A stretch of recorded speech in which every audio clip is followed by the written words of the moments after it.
Olá, minha amiga, meu amigo.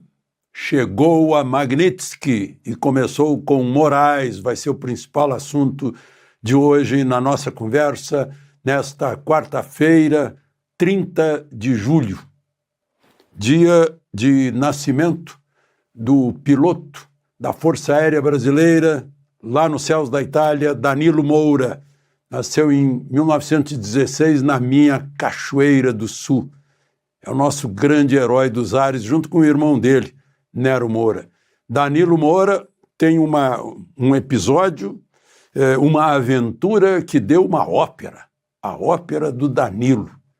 Ele foi abatido atrás das linhas alemãs e foi embora a pé por quase 400 quilômetros, uma história cheia de peripécias. Bom, mas vamos ao principal assunto de hoje, Magnitsky. Lembre-se de se inscrever antes disso e, ao final, de deixar o gostei ou não gostei.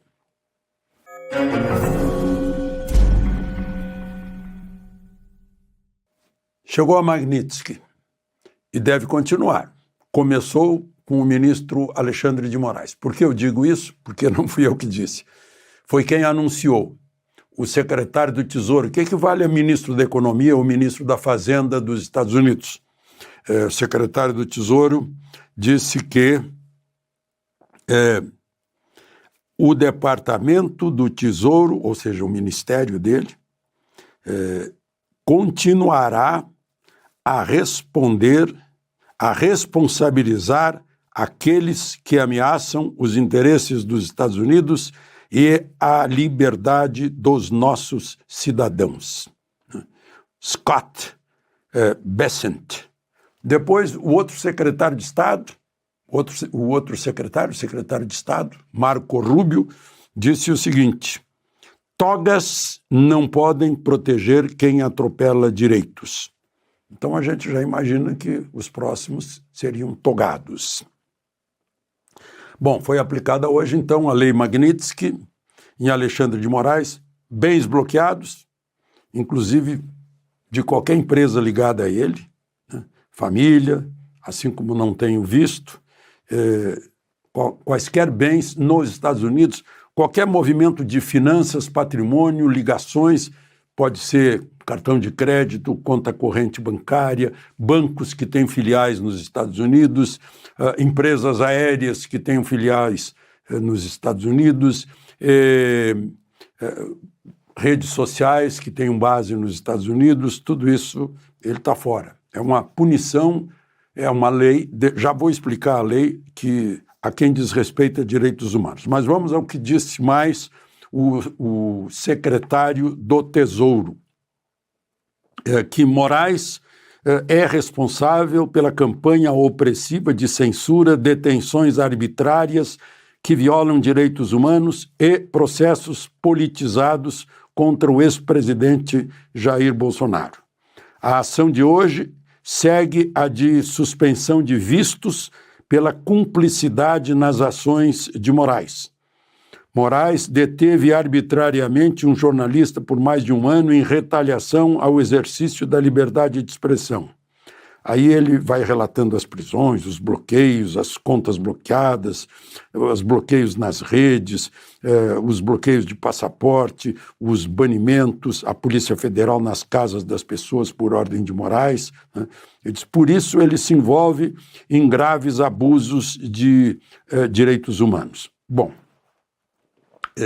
por que se chama Lei Magnitsky? O Sergei Magnitsky, um advogado, foi preso, torturado, foi deixado na prisão, né? Assim como Felipe Martins, como Mauro Cid, na tentativa de obter dele confissões que revelariam movimentos contra o governo do Putin, né? E ele acabou morrendo na prisão, assim como morreu o Clesão, né? Então, tem semelhança, sim, né, com esses dois casos, né? Mas não para aí a questão de Moraes. O Eduardo Taliaferro, que se revelou agora que está na Itália, se sente liberado e disse hoje numa entrevista com o Luiz Ernesto Lacombe, que claro que ele juntou todas as provas de ilegalidades de Moraes lá no Tribunal Superior Eleitoral, inclusive que dizem respeito às eleições de 2022, e que a cópia de tudo isso está com outra pessoa, para ele se sentir garantido. Só para a gente lembrar, ele era chefe da Assessoria Especial de Enfrentamento à Desinformação no Tribunal Superior Eleitoral. Ele foi afastado por um caso de violência doméstica, não tem nada a ver com o tribunal, né? Então, diz que não vai adiantar nada por hora.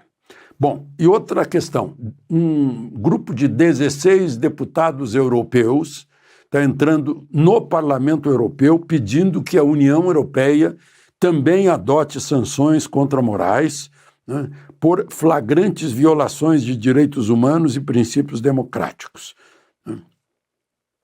Isso coincide com o lançamento na Europa, mais exatamente em Lisboa, de um documentário sobre Moraes, do jornalista Sérgio Tavares, aquele que Moraes mandou deter no aeroporto quando ele foi para São Paulo para participar de uma manifestação na Avenida Paulista. A carta desses deputados europeus diz que um juiz no Brasil destrói a democracia a pretexto de defendê-la. Bom, foi no mesmo dia em que foi anunciado, agora também pelo governo americano, da tarifa, foi anunciado pela Casa Branca. A tarifa adicional já tinha uma tarifa de 10%, aí mais 40% para ficar 50%. Não é a partir de 31 de julho, é a partir de 6 de agosto, ou seja, na próxima quarta-feira. Deram uma semana do anúncio do decreto, né, de Trump. Eu lembro que lá atrás, quando o Trump anunciou a tarifa de 10%, era a tarifa mais baixa do mundo. Favorecia o Brasil. Era pequeniníssima só para compensar alguns favorecimentos fiscais do Brasil para produtos que estavam exportando para os Estados Unidos. Mas depois Trump disse claramente que era por perseguições a Bolsonaro, por ações do ministro Moraes, por perseguições políticas à direita brasileira, né, além daqueles 10%. Então, 50%. Mas fica muita coisa fora. Muita coisa não, né? Vai pegar café, vai pegar carne, né? Mas aviões da Embraer ficam fora. Suco fica fora. Né? Muitos metais, minérios, que são do interesse dos Estados Unidos, ficam de fora. Tem uma lista de 700 itens que ficam fora. Né? Alguns tipos de celulose, madeira, parece que pega a fábrica de moldura em madeira que já vai pronta para os Estados Unidos, né? O que tem interesse dos americanos. 700, mas pega muita coisa. Produtos vindos do petróleo, por exemplo, estão fora, né? Alguns produtos químicos também. E mais avisam que o que está em trânsito para lá não pega. O que já saiu do Brasil não vai pegar, né? Chegando lá. Bom, mas aí, vamos ver o que dizem os americanos. O anúncio. A partir da próxima quarta-feira, né? Por causa de ações que prejudicam empresas americanas, ações do governo brasileiro, e direitos de liberdade de expressão de cidadãos americanos, perseguição política, intimidação, assédio, censura e processos judiciais contra o ex-presidente Bolsonaro e seus apoiadores. Graves abusos contra direitos humanos e enfraquecimento do Estado de Direito no Brasil. Moraes é citado também lá nas tarifas, né? Nesse texto da Casa Branca, como responsável pelas ameaças, perseguir e intimidar milhares de opositores, políticos, proteger aliados corruptos e suprimir dissidentes, frequentemente em coordenação com outros membros do Superior Tribunal Federal. E cita também o jornalista Paulo Figueiredo, que é processado no Brasil por declarações feitas em território americano, o que viola a primeira emenda que trata de liberdade de expressão nos Estados Unidos.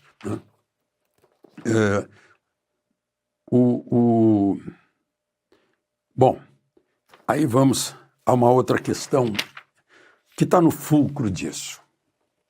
Sem planejamento estratégico, o Brasil agiu, o governo Lula agiu como se nada tivesse acontecido.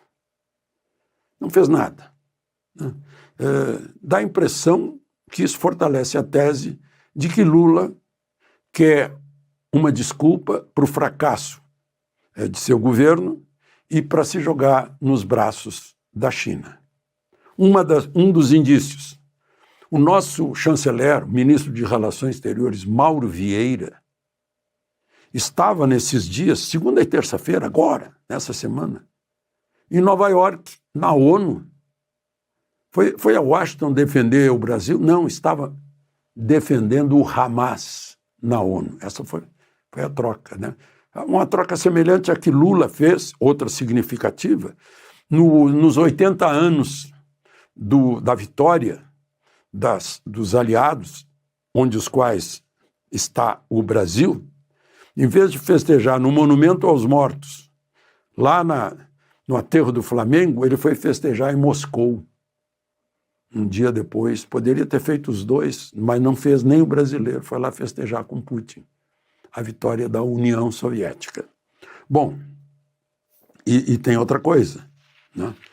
Agora, no mesmo dia, Lula dá uma entrevista ao New York Times, né? Cujo título é "Ninguém desafia Trump como o presidente do Brasil". Como é que ele disse que queria negociar? Será que ele estava esperando que Trump tomasse a iniciativa de ligar? Aí ele repete tudo aquilo que a gente já ouviu, desde Trump nazi-fascista, lá, aquelas coisas todas, né? Nacionalismo de oportunismo, populismo antiquado, deboches a Trump. Ele chega a dizer que se Trump estivesse no Brasil, ele estaria respondendo a processo crime como Bolsonaro, pela invasão do Capitólio. E vejam só, todo dia debochava de Trump. Agora ele está dizendo que é o dia sagrado da soberania.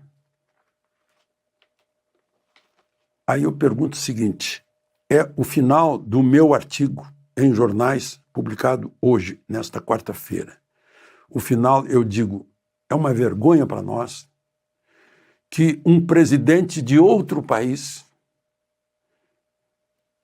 tenha que defender direitos fundamentais no Brasil, mesmo sem ter jurado defender a Constituição, como Lula jurou.